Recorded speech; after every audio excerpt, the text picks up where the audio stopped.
Phone tapping కేసులో కీలక పరిణామం చోటు చేసుకుంది. ఫోన్ ట్యాపింగ్ కేసులో మాజీ మంత్రి హరీష్ రావుకు సిట్ నోటీసులు జారీ చేసింది.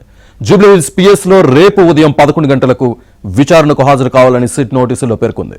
మార్చి 10, 2024 నమోదైన ఎఫ్ఐఆర్ ఆధారంగా సిఆర్పిసి 160 కింద సిట్ నోటీసులు జారీ చేసింది.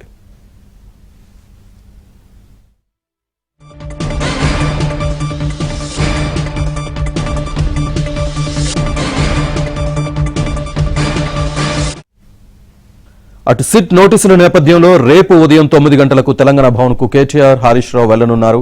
తెలంగాణ భవన్ నుంచి హరీష్ రావు సిట్ విచారణకు వెళ్తారు. ఆయన వెంట బీఆర్ఎస్ నాయకులు వెళ్లనున్నట్టు తెలుస్తోంది.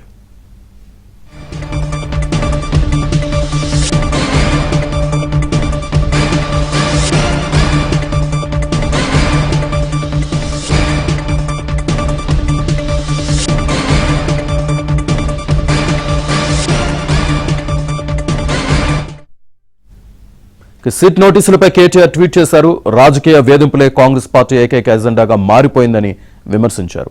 ఫోన్ ట్యాపింగ్ కేసులో ఎలాంటి పసా లేదని, అది కేవలం రాజకీయ కక్ష సాధింపు అని సాక్షాత్తు సుప్రీంకోర్టు చాలా స్పష్టంగా చెప్పడమే కాకుండా కేసును కూడా కొట్టివేసిందని అన్నారు. అత్యున్నత న్యాయస్థానం తీర్పుతోనే ఈ డ్రామా ముగిసిపోయినా మళ్లీ హరీష్ రావుకు నోటీసులు ఇవ్వడం చూస్తుంటే రేవంత్ రెడ్డి సర్కార్ ఎంత దిగజారిందో అర్థమవుతోందని కేటీఆర్ ట్వీట్లో పేర్కొన్నారు.